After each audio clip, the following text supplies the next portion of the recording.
시험은 끝났지만 입시는 이제부터가 시작입니다. 기존에 지원한 수시 모집에 끝까지 응시할지 또 정시를 노린다면 어떤 대비가 필요할지 이 모든 게 전략입니다. 도움 말씀 주실 분 윤희태 영동일 고등학교 진학부장 나오셨습니다.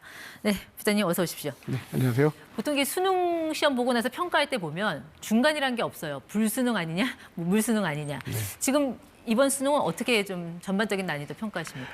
이번 수능도 결국에는 뜨거운 불수능이 되었습니다. 네, 사실은 킬러 문항이 사라진다고 해서 학생들 입장에서는 쉬운 문제가 많이 출제될 것이다 라는 기대가 많았는데요. 전 영역에서 종합적 사고력이나 문제풀이의 아이디어를 요구하는 문제들이 출제되었고요. 사실은 이런 패턴들이 바뀌면서 학생들한테는 매우 생소하게 다가왔습니다.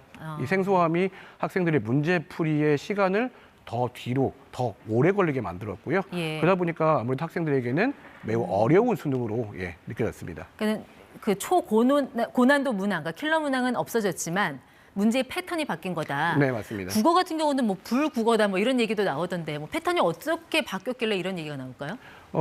공통 과목에 해당하는 공통의 영역이죠. 국어에 있는 선택 과목 말고 독서와 문학 같은 경우는 체감 EBS 연계율을 좀 높였어요. 네, 그러다 보니까 아무래도 학생들이 봤던 것 같은데 아니면 익숙한데 라고 생각을 했는데요. 킬러 문항을 없애려다 보니까 배경 지식이 들어오지 않도록 막기 위해서 지문의 길이가 좀 길어졌습니다. 근데 지문의 내용은 좀 평이했는데 매력적인 오답이 많았다. 그래서 선택지가 그만큼 까다로웠다는 얘기겠죠. 그런 말들이 많던데요. 네, 일단은 지문도 길고요. 그 안에 정보들이 많다 보니까 지문도 꼼꼼하게 읽어야 했고요. 문제 또한 꼼꼼하게 읽어야 하다 보니까 학생들 같은 경우는 지문 읽는데 시간이 너무 많이 걸린다. 라는 평가가 대부분이었고요. 그러다 보니까 끝에 있는 지문 두세 개 정도로 못 푸는 학생들도 꽤 있었습니다. 근데 보통 킬러 문항으로 가장 유명한 과목이 수학이잖아요. 수학은 대통령 말대로 정말 킬러 문항 없었습니까? 킬러 문항에 대한 정의를 좀 새로 해야 될 것 같아요. 우리는 일반적으로 생각할 때 킬러 문항이다라고 한다면은 기본적으로 무조건 정답률이 낮다라고 생각을 하는데요.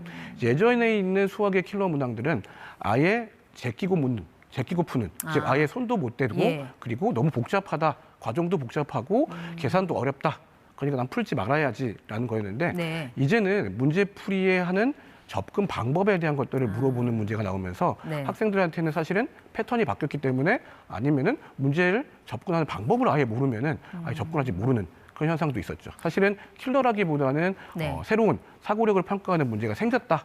라고 보시는 게 맞을 것 같습니다. 특히 수학의 경우에는 문이과에 똑같이 적용되는 그 통합 수학이 어려워서 이과생들에게 절대적으로 유리했다. 그래서 이과생들이 이번에도 문과에 대거 교차 지원할 거다.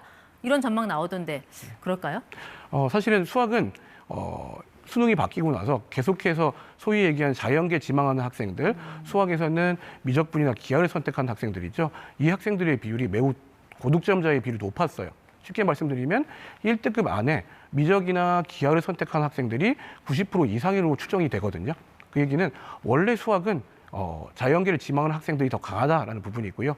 두 번째로는 교육 과정이 바뀌면서 학생들이 좀 생각이 많이 바뀌었어요. 쉽게 말씀드리면은 예전에는 자연계, 인문계 나눴었는데요. 이제는 저는 보건개혁 할래요. 근데 2차는 뭐 생각하니 물어보면은 경영, 경제나 통계도 생각을 해요.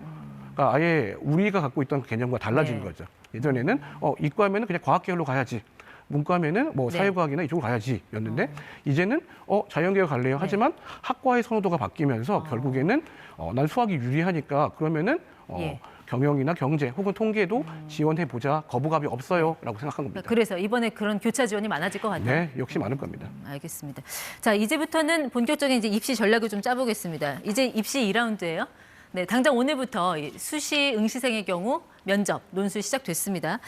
일단 난이도가 어려웠기 때문에 이 등급 컷이 좀 예상이 잘 안 돼서 그만큼 수시 응시생들은 면접하고 논술 봐야 되나 말아야 되나 고민이 많을 것 같은데 어떻게 전략을 좀 짜야 될까요? 네, 사실은 학생들이 시험이 어려우면은 너무 못 봤다는 생각에 막 포기하고 놓고 싶은 마음이 너무 커요. 나만 못 본 것 같죠. 네. 그런데 사실 이 대학별 고사 같은 경우는 또 수능과는 아예 별개거든요. 그리고 예측된 등급들이 틀릴 수가 있습니다. 꽤 많이. 특히 시험이 어렵게 되면은 표본들이 충분하게 안 들어오는 경우도 있기 때문에요. 내가 예측한 등급과 다를 수 있습니다. 따라서 나는 수능 최저가 안 될 거야. 나는 아니면은 수능 최저를 못 맞췄기 때문에 대학별 고사에 응시할 필요가 없어. 이렇게 생각하기보다는 수능 최저? 네, 수능 최저 학력 기준이라고 예. 이제 보통 보면은 뭐 2합 4 아니면 3합 6 뭐 이렇게 걸려 있습니다. 네. 그런 걸 학생들이 예측하거든요. 나 못 맞췄으니까 대학별 고사를 보러 가지 말아야지라고 그렇죠. 생각을 하는데요. 네. 그렇게 생각하지 말고 끝까지 노력해서 지원해 보면은 또 새로운 기회가 생길 수 있습니다. 그러니까 스스로 너무 보수적으로 판단할 필요는 없다. 그 네, 말씀이신 맞습니다. 것 같아요. 네. 자, 정시 지원하는 학생들. 자, 이분들도 이제 슬슬 전략을 좀 고민을 해야 될 텐데 대학마다 이 과목별로 반영 비율이 다르잖아요. 네. 이 부분을 좀 고려를 해야 될 것 같은데 어떻게 네. 해야 될까요? 예, 맞습니다. 지금 채점한 가채점은 원점수 기준이거든요. 내가 받은 원점수인데요. 실제로 수능 성적표에는 원점수는 표시가 되지 않습니다. 네. 보통 나오는 것들은 표준 점수, 그다음 100분위 등급만 나오거든요. 근데 대학에 따라서 서울 소재에 있는 상위권 대학들 같은 경우에는 네. 주로 표준 점수를 반영을 하고요. 그리고 이제 다른 대학들은 주로 100분위를 반영하는 예. 편입니다. 그러니까 수능 성적표가 나오면 네. 나는 표준 점수가 더 유리한 구간인가 아니면은 100분위가 더 유리한 구간인가. 또한 대학들마다 전부 다 과목별로 비중도 달라요. 뭐 국어는 20%, 수학은 30% 이런 식으로요. 즉 내가 수학을 잘 봤으면은 수학의 비중이 높은 곳으로 지원을 하면은 합격 가능성이 훨씬 더 높아지겠죠. 네. 이런 대학들을 한번 찾아보면서 알겠습니다. 내 장점을 쭉 이용하는 게 필요할 것 같습니다. 뭐 수능은 끝났지만 고3 재학생의 경우에는 이제 2학기 기말고사가 남아 있잖아요. 이 3학년 2학기 자료가 내년 수시에 다시 도전할 경우에는 반영이 되기 때문에 이 부분도 좀 잘 마무리를 해야 될 것 같은데 자, 좀 어떻게 남은 시간 보내면 좋겠습니까? 이제는 수시뿐만이 아니에요. 다시 뭐 공부를 한 번 더 하거나 대학을 한 번 더 시도한다고 할지라도요. 정시에서도 작년에 서울대에서도 벌써 서류 평가 학생부를 네. 반영하기 시작했고요. 올해는 고려대에서 내신을 반영을 합니다. 예. 정시에서도요. 그리고 2026부터는 연세대도 반영하기로 이미 계획을 짜놓은 상태입니다. 지금 내가 다시 한번 공부해서 수능을 본다고 하더라도 최상위권에 도전하기 위해서는 생기부나 아니면은 네. 마찬가지로 내신이 필요하기 때문에 끝까지 열심히 하는 게 필요합니다. 이렇게 수능이 어렵게 나오면 아무래도 학생들이 받는 그런 상실감, 또 자신감 상실 이런 게 더 클 수밖에 없잖아요. 이 수험생들 좀 이런 어떤 멘탈 관리 어떻게 하면 좋을지 아니면 주변 어른들이 어떻게 도움을 주면 좋을지 이 부분도 좀 조언을 해주시면 좋을 것 같습니다. 네. 보통 학생들이 특정 과목을 못 보게 되면은 그런 경우에는 이 과목 때문에 대학을 지원할 수 없어라고 생각하기 쉽고요. 그러다 보니까 포기하고 그다음에 아예 지원도 안 하는 경우도 꽤 많아요. 네. 근데 그럴 필요는 없고요. 사실은 이렇게 수능이 좀 어렵게 나오면은 한 과목씩은 다 잘 못 봤습니다. 네. 네. 그러니까 뭐 소위 얘기하는 망친 과목들이 한두 과목 있거든요. 그러면은 내가 그렇다면 내가 장점은 어디인가? 즉 못한 거에 집중하기보다는 장점에 집중해서 이 장점을 네. 많이 반영해 주는 대학을 찾아갖고 가면 됩니다. 네. 알겠습니다.